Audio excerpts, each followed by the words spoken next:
everybody. I'm Pamela Rothpletz-Puglia. I'm an associate professor at Rutgers School of Health Professions. Thank you. It's a little bit like the tortoise and the hare here after Tom.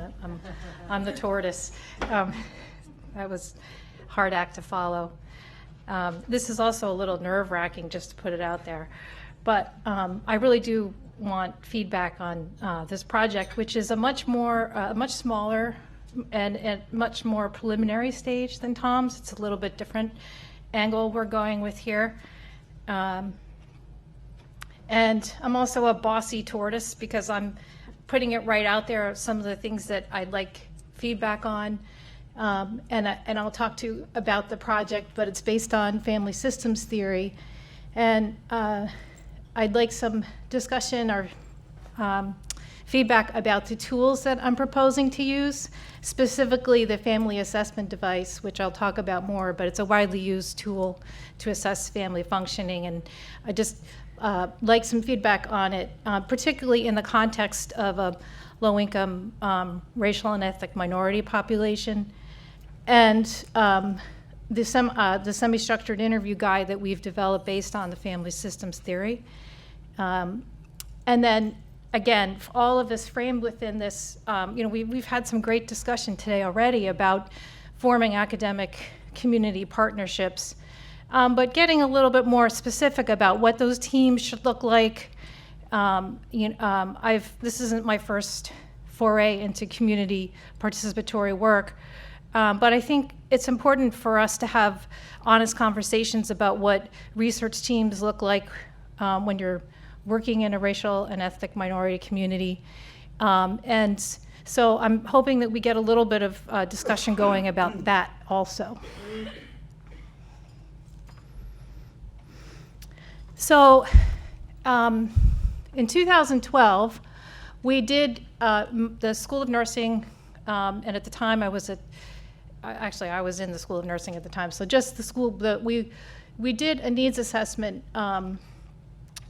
at Leaguer's Head Start. So Leaguer's is an agency that in Newark we have someone from Leaguer's here. Hi, Ashley. It's a preschool education program, and they have how many centers now? 11? 16. Wow. Okay. Wow. Okay. So it's a huge early education provider in Newark, and in 2012, we did a needs assessment, and we looked at anthropometric data of 700 kids participating at Leaguer's, and there is a very high rate of overweight and obesity, especially compared to the national average, and the rate's even higher when you compare it to urban racial and ethnic minority populations. That wasn't our only finding. We also found a high rate of food insecurity, and we used the USDA tool. It was a subsample of that 700, so it was a smaller, but it was, kind of alarming, the rate of food insecurity.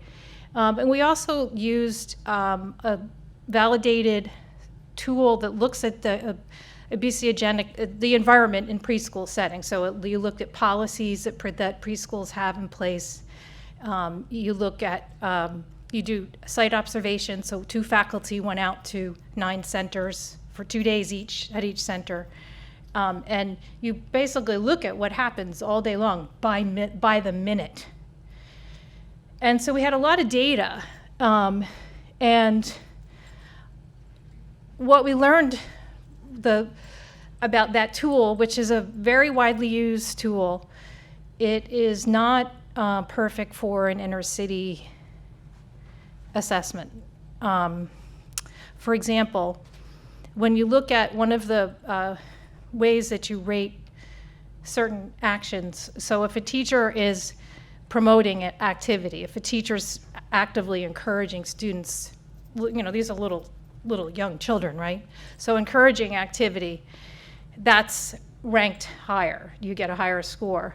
But it didn't make sense because in this context, for example, if it's a playground that's on asphalt, that's uneven, teachers are telling kids not to run because they don't want them to have skinned knees. And it felt so wrong to be, marking this off on the tool. The tool didn't fit this context. And there was a lot we learned. There was a lot, it was very eye-opening for me in that I have a very, very strong appreciation for preschool teachers. And we left after this, we talked about our findings and we met with leaguers, administrators routinely. And I didn't feel like there's any way we could come up with an intervention. These teachers cannot do one more thing.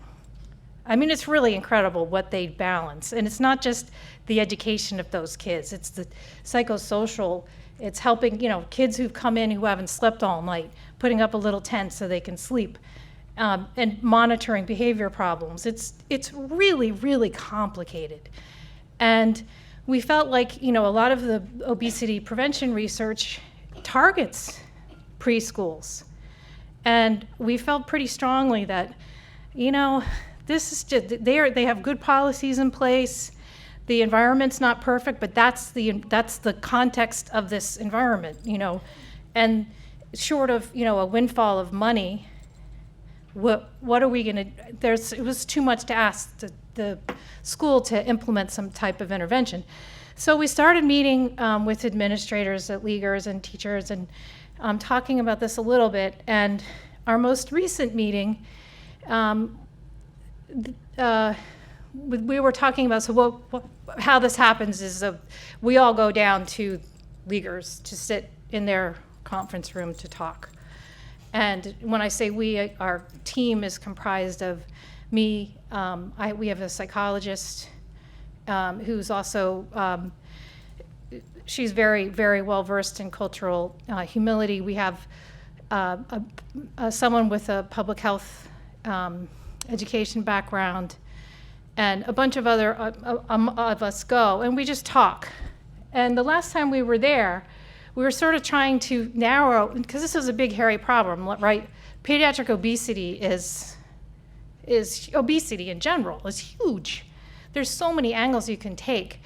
And when we were there last, they suggested that family functioning was something that we should consider examining, and maternal depression. So we started to think about this a little bit, and family-based approaches in pediatric obesity, and it goes hand in hand. You can't really do much, especially with young children, right? Because parents control for very young children what they're eating. But when you look at the literature, it's mostly mother-child dyads, and it's including the parent in the education. It's not looking at how the family actually functions. And what I mean by that is how they communicate, how they make changes within the family cohesion, and family functioning has been looked at in relation to obesity. And so we thought, okay, well, maybe this is a more specific way we could conduct a needs assessment and look at how family functioning is related to pediatric obesity in this population.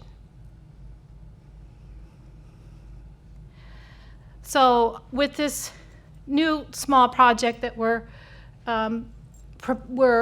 thinking about, we're going to look at weight status. So that means, in kids, weight status is age and gender specific. So looking at whether kids are normal, overweight, or obese. And we are going to look at food security risk. And this time we're not going to use the USDA tool. We're going to use the two-family. There's a validated tool. It's actually a risk assessment, not a. It doesn't tell you, it screens whether you're at risk or not whether your degree of food insecurity. And it's only 2 questions. And family functioning through the standardized McMaster family assessment device. And based on other literature, we think that families that have higher functioning will have children in the normal weight status.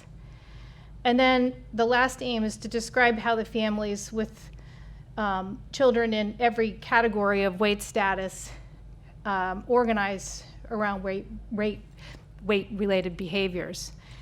And and that's within the constructs of family systems theory. So looking at the family and child eating experience, family behavior changes, family cohesion, family strengths and challenges, all based within family systems theory. So before I get into, I'm just going to go back. So everyone here has a family of some sort, right? So we can kind of imagine how it impacts on health behavior, right? Everybody. And we're all really different. But I think, when I think about this, I just want to give you an example of it. So when I worked in pediatric HIV for 20 years, and part of that included home visits for very medically fragile kids. So kids who were on tube feeding, who may have had HIV encephalopathy and their oral motor feeding skills are declining, so helping the parents to adapt the food texture to their eating ability and so forth. So I did this work for many years, and in one visit, the child was 6 or 7, and before I made the visit, so that we were trying to introduce more fiber, and she was having gastrointestinal problems. And the mom, when she would come into clinic, no, that's not going to work. That's not anything I suggested wasn't going to work. So I said, would you be open to me coming over and we can try some things together? And she, not every family wants that. You have to respect it. She said, sure. So I knew what the child liked to eat, and she was on tube feedings, but she was still eating by mouth. And you want kids to be eating things they like. So she liked fried chicken. So we decided that we were going to try making fried chicken with whole wheat flour. And so the mom, kind of chuckled at this and said, okay, all right, we'll give it a try. So I went to their home, which was a 1-room apartment, literally 1 room, but just beautiful, decorated beautifully, just a warm, loving home. And we started, the mom and I started making the fried chicken, and the little girl was there. And then an hour or so later, 15-year-old son breezes in and sits down. We're sitting down at the table together. Everybody's eating this fried chicken with the whole wheat crust. And the mom doesn't address the little girl. She addresses the 15-year-old. What do you think about this fried chicken? And he says, it's good, Mom, thanks. And she said, well, we need to start making some changes in our home because your sister needs more fiber in her diet, and this is one of them. And he was quiet for a second, and he looked at her, and he said, okay. And what I realized from that is that recommendations that we make as healthcare providers aren't always as easily implemented as we think. She needed to run it by the 15-year-old brother who that 7-year-old was going to model her eating after. And so that's an example of the family system and how important it is. And it's not just siblings, it's your spouses or partners or aunties or grandmothers, especially in pediatric HIV, there are a lot of grandparents involved. So this idea of looking at the family system makes a lot of sense to me intuitively. So this tool, and this is part of this project that I'm the least confident about, and what is this tool. It is a widely used tool. The generalized scale is actually 60 items, and then there's also a 12-item scale, and then this 6-item scale. All of these have been validated. When parents take it, there's good agreement among the parents when the parent and the child take it, they average the scores. It's been validated in racial and ethnic minority populations. It's been around for like 60 years, for a really long time. And it's also been used in obesity research. But in the obesity research, it's mostly been used with, kids, the child fills out the tool. So, obviously a preschool age child isn't going to fill this out. I have some concerns about the applicability in this particular population.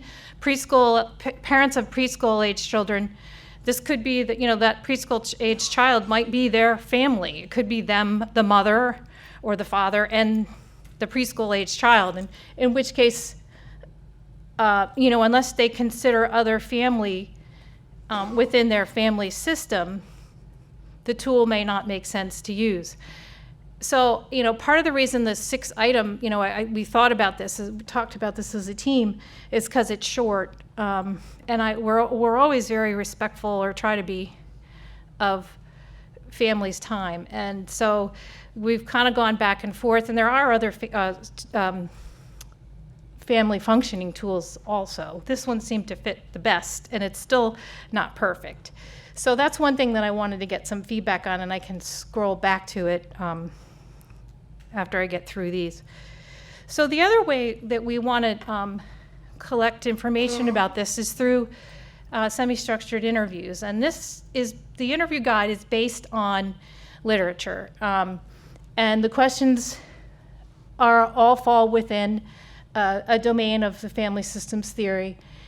The first one is, tell me about your day from start to finish, getting a sense of what families do, what their routines are like. And I've used this particular question in other types of research, actually at the other end of the spectrum, with people living with chronic kidney disease, and it's a great way to.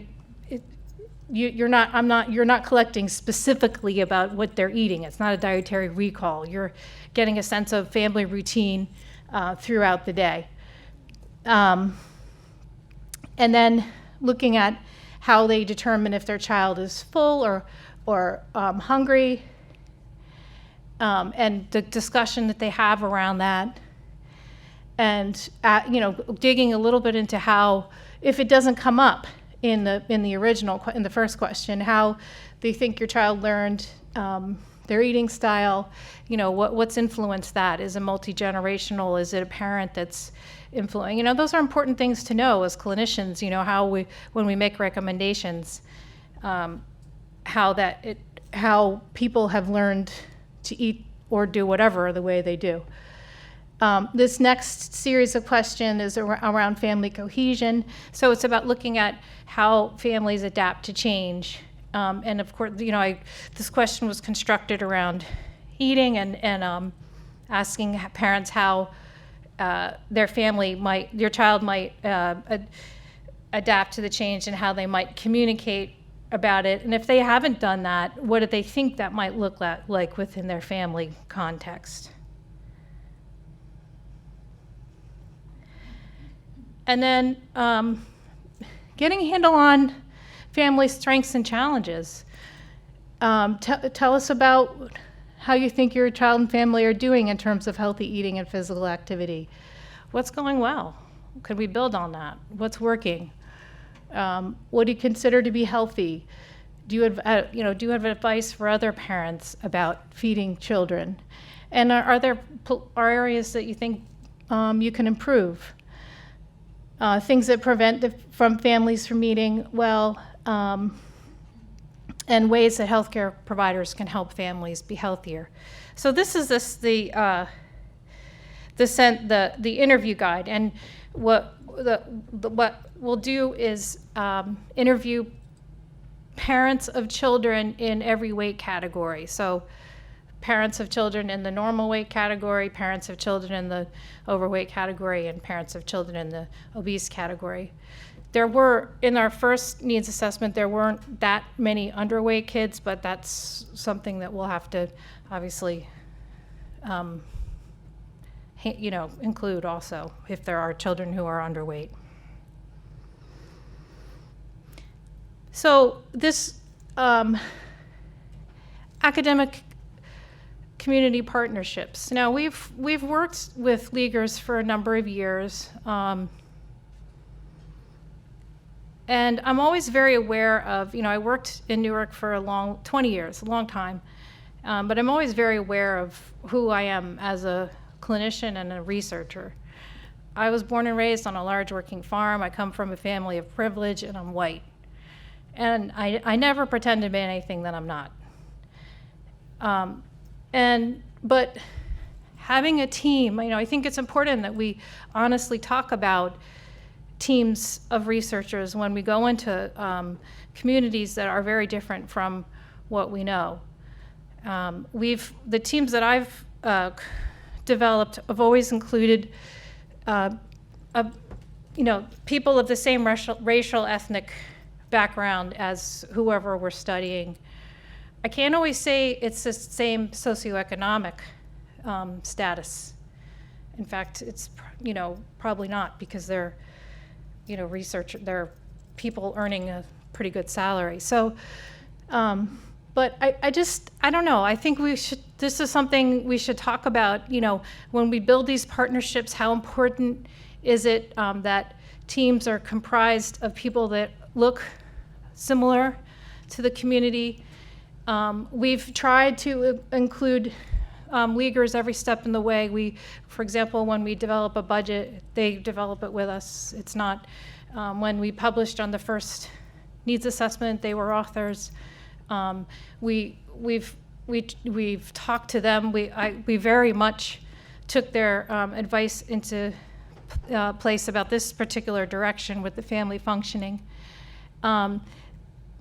But I still think it's something that, we all need to be aware of and talk about, and, even having we've said this a number of times, how our interests may not always align.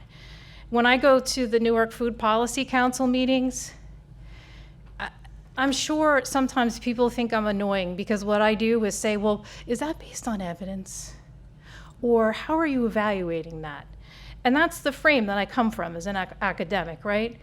And the meetings are comprised of community members, and it's not just, I'm one of the few academics, actually. And so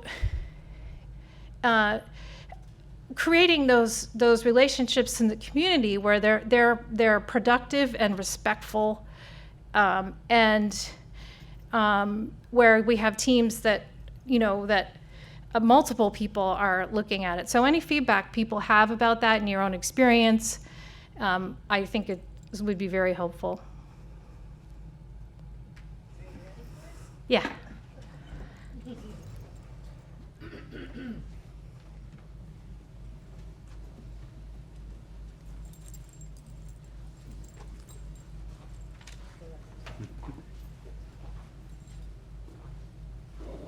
So Pam, since I sat first, I have a question for you, because I know you do mixed methods research.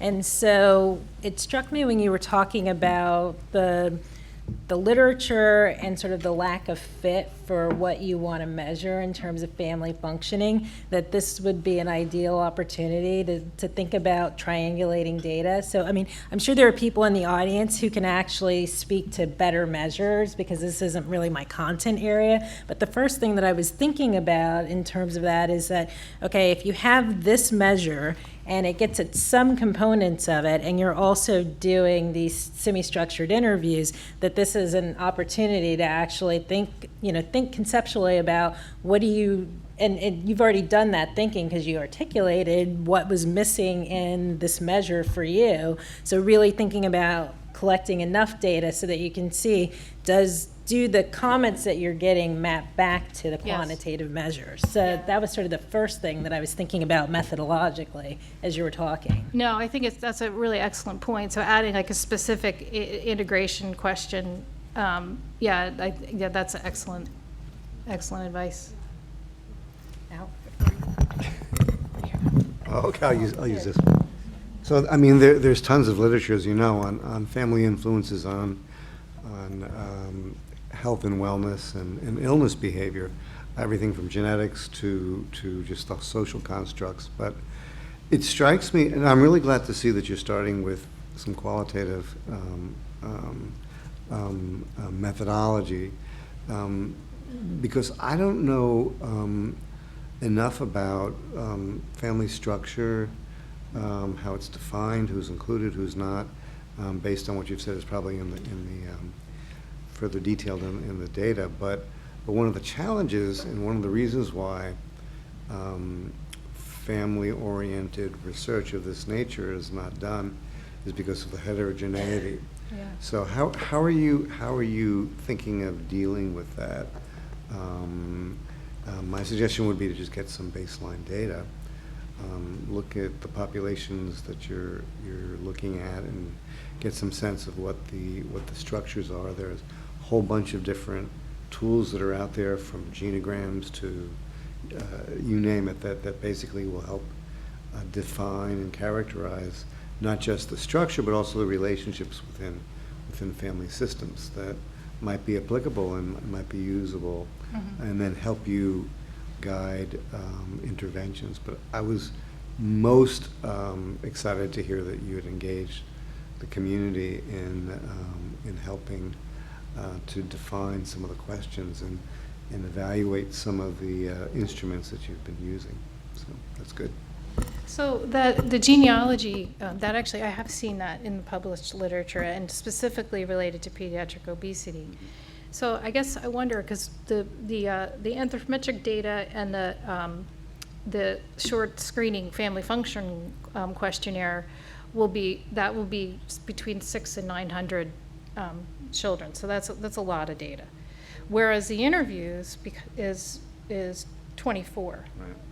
So I guess I'm wondering, if we I don't know if we could do the genealogy in a survey for parents to complete, but I think we could ask some more questions about the family structure to get at what I think you're asking me, without making it super long. Right. It actually, genograms are actually pretty quick to do once you get the hang of it, and actually it can be done during an interview. That's actually how we use it clinically in medicine. So, but there are other tools as well. But I think you need to get at, what are we describing here when we say family, right? Yeah.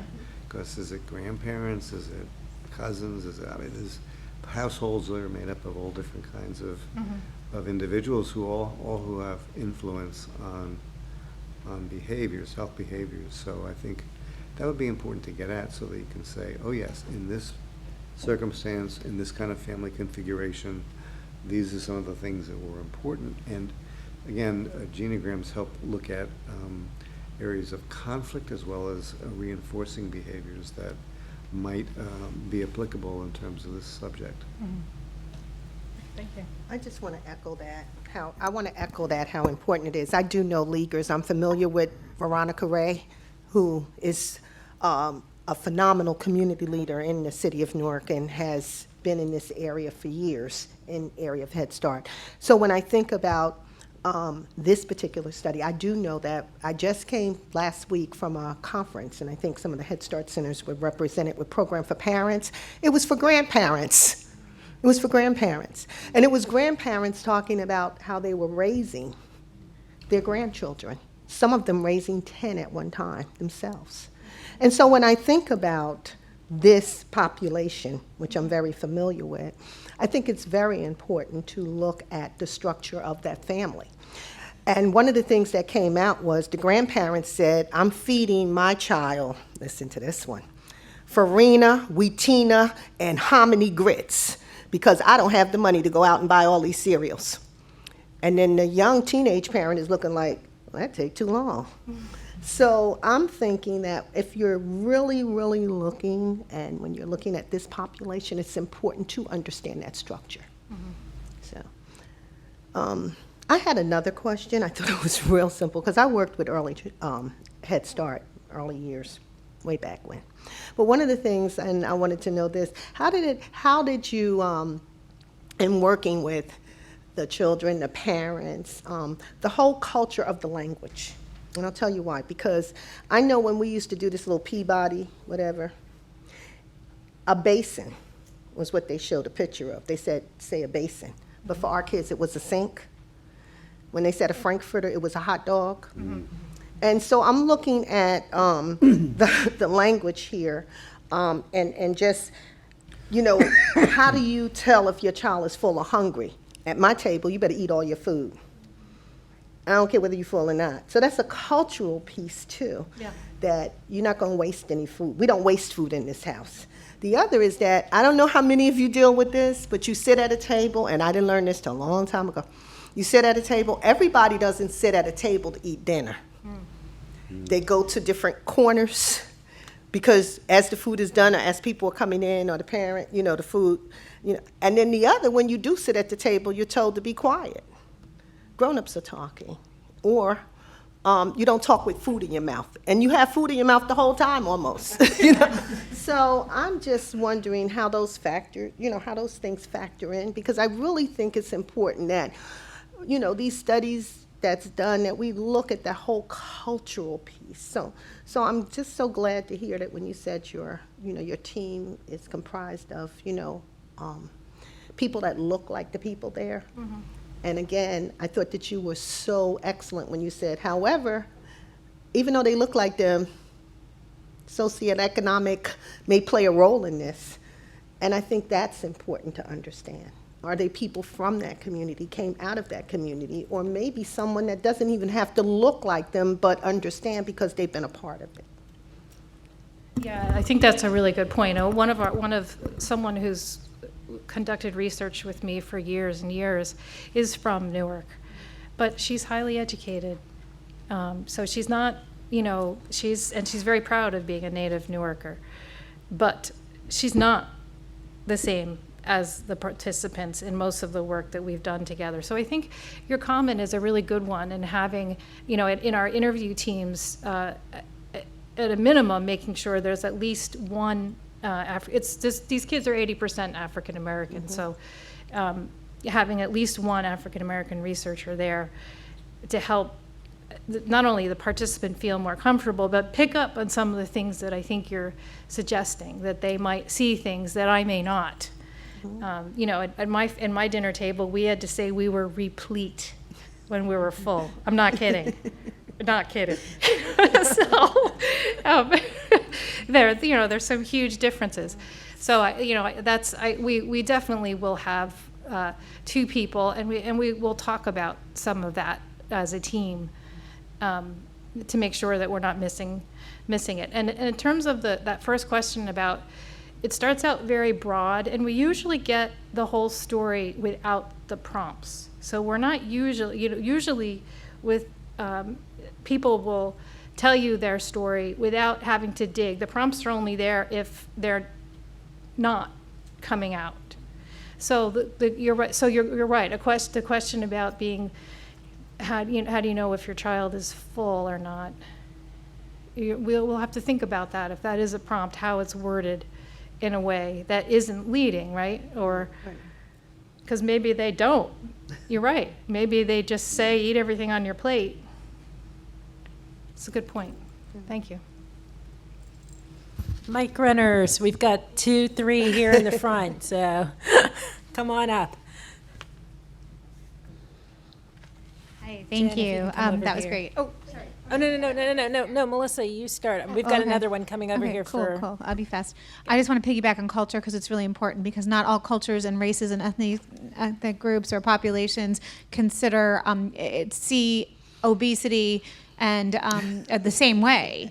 And so it's a different mindset in different cultures, and I didn't hear any of that. I also didn't hear anything about what the parents or the caregivers, because there's going to be a lot of different caregivers that touch the kids, especially with majority of African American women who are low income in this country are single parents, and so there's grandparents taking care of the children. There's other types of caregivers that touch the children. So who touches the children during the day, and at what times during the day? And that includes teachers' influence, because teacher can influence snacks and snack time and lunch as well. And so what are the BMIs of the people who touch the children in a 24-hour period. The other thing is if you can, I would put some children interviewed in this, because there is the experience of eating from the child's perspective that will be extremely valuable to this work, and it will make this work more fundable and have more legs. And that's really important. And when we talk about violence and trauma and eating to heal or to feel more protected and comforted when you are in those types of situations and those types of, not to say they aren't loved in their family, but there are experiences that eating makes you feel better for a variety of reasons. So getting to that is also a really important thing. And at one point, if you're able to do some translational work and get some stress levels, stress markers, and talk about things like shift work and night shift and how that impacts that family dynamic, and then ultimately the healthy or non-healthy choices they make around food, is a really important thing as well. And if you can get some GIS people to do mapping and where the food availability is, and all those relative dynamics. Yes.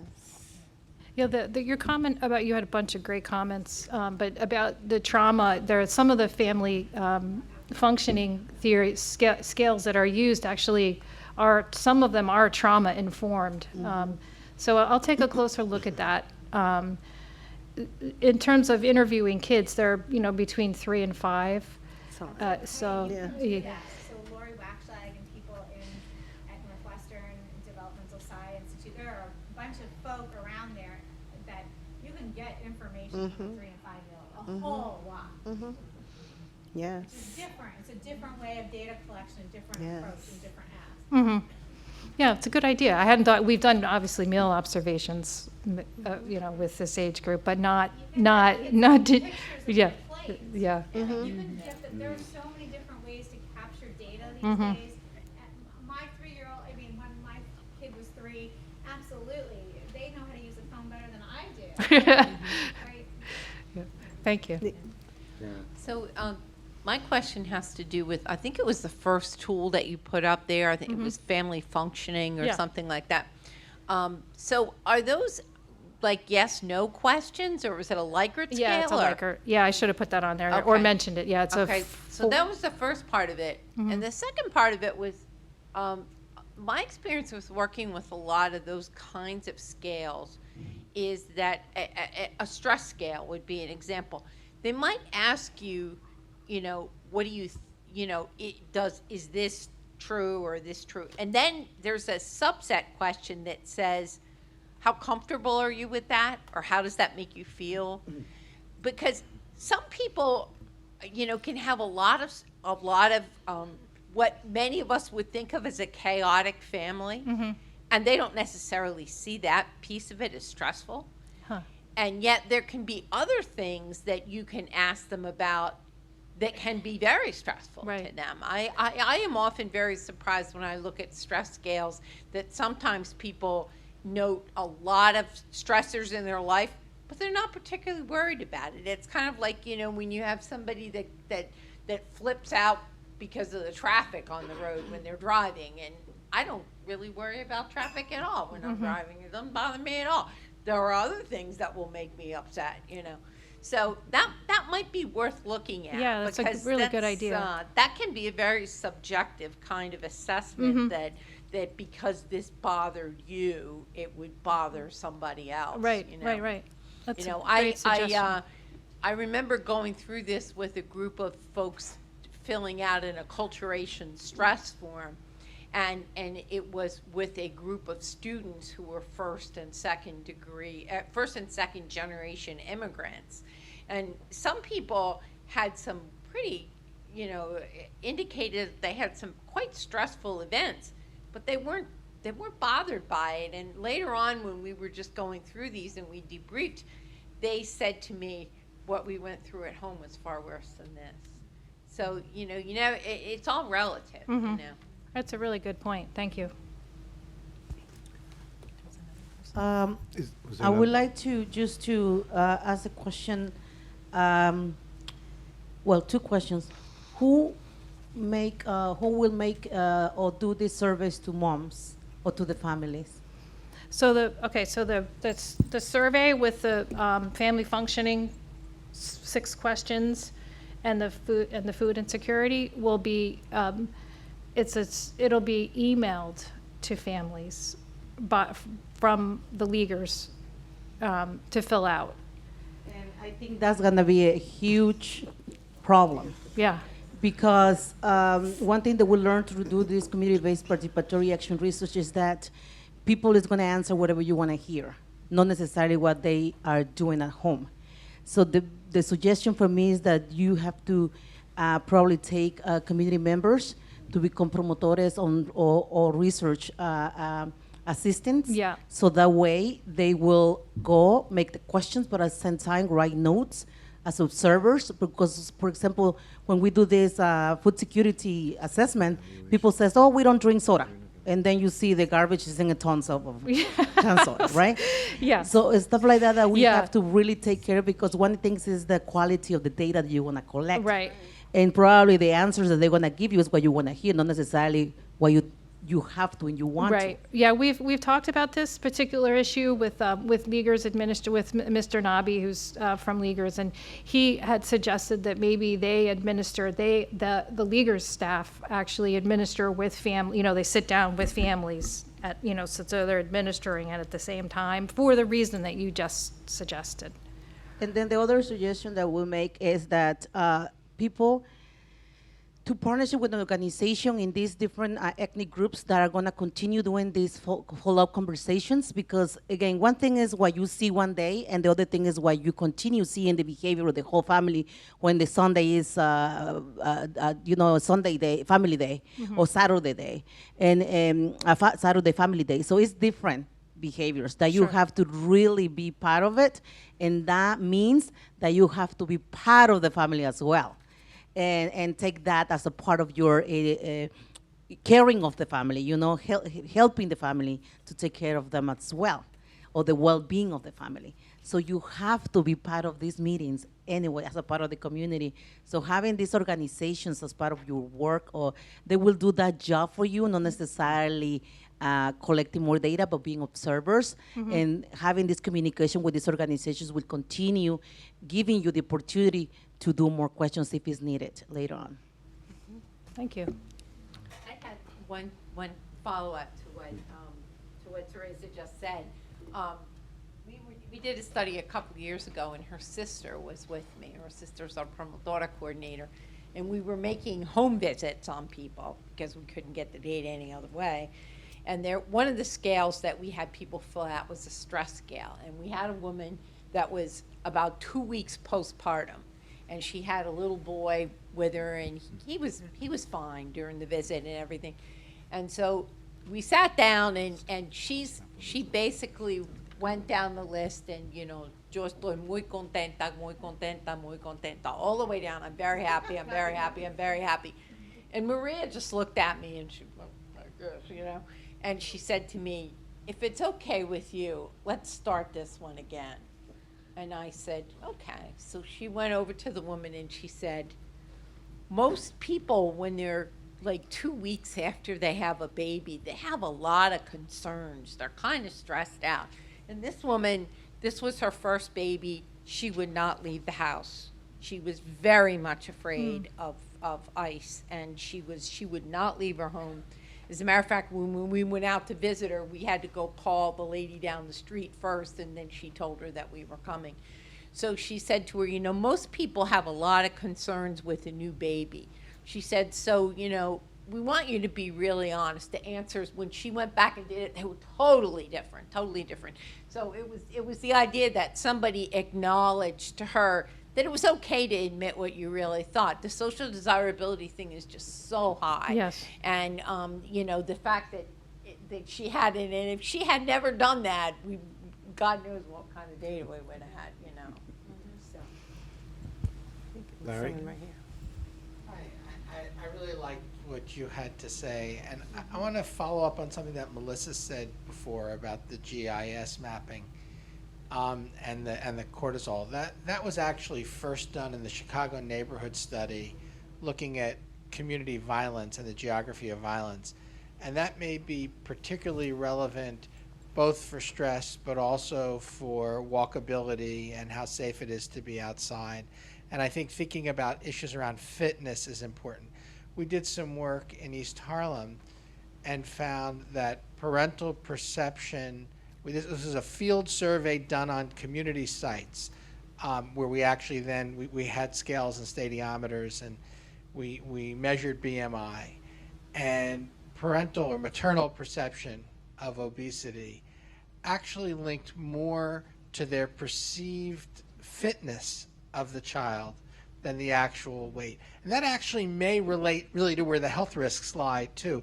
But so I think this notion of activity, the built environment, the food environment, and the walkability, all relate, as does stress, as does actual obesity. So maybe we're thinking about those things, the macro environment, the micro environment. It's just a quick question. Is there any room in here or anything that you've considered as a question that talks to the parents about how they reward their children? Because do you know how many parents reward their children with McDonald's? Or reward their children when I go to the supermarket, I'll get you those cookies, or I'll get you those, Sure, that's a really good point. That's, Yeah. And then the other was that one of the things when I'm doing the work with communities, I always talk about reciprocity. You know, you hear that word, but people don't know how we infuse it into the research itself.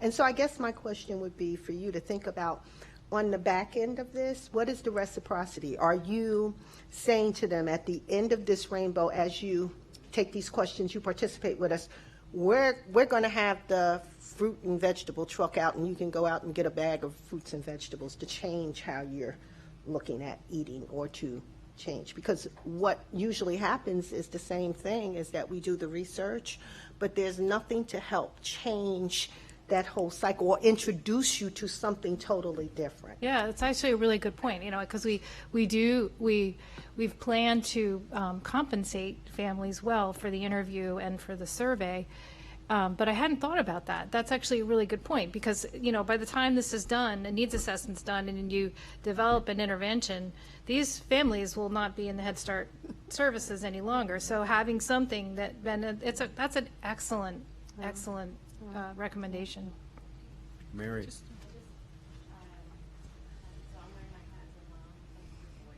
Oh, it's off, I think. Can you hear me now? Okay. So I'm wearing my hat as a mom of 3 boys who will admittedly say that dinner time is one of the most stressful points of my day.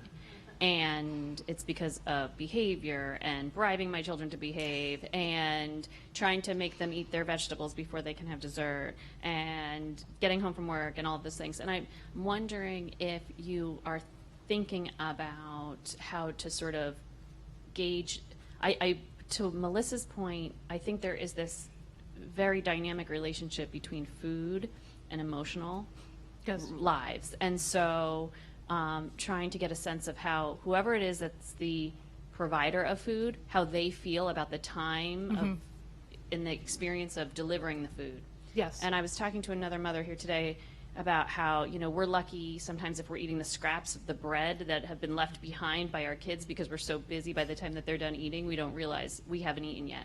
And so I think that there, in terms of family function and caregiving, there's something there. Absolutely. And I'm not sure that you have it there yet, but I think I think it might be important. Yes. And just to leave them with something, whether it's to make the fried chicken with whole wheat. Like, I like the practical, small steps approach, because I think it's something people can implement. And I just, that's such a great thing to really think about doing. Thank you. Any other suggestions? You know what, Pam? I think you really are to be commended, because Yes, this is Pam, it was- incredibly difficult work to do, but really gets at the heart of our whole society in terms of the family functioning and its influences on health and illness behavior. So hopefully you've gotten some good suggestions from the audience, and we look forward to seeing what evolves. Thank you, everybody. Appreciate it. So We're approaching the witching hour. We promised you'd be out of here by 3:45. Obviously, we lied, but we're still pretty close. I want to thank all of you, both here and in our television audience, for participating.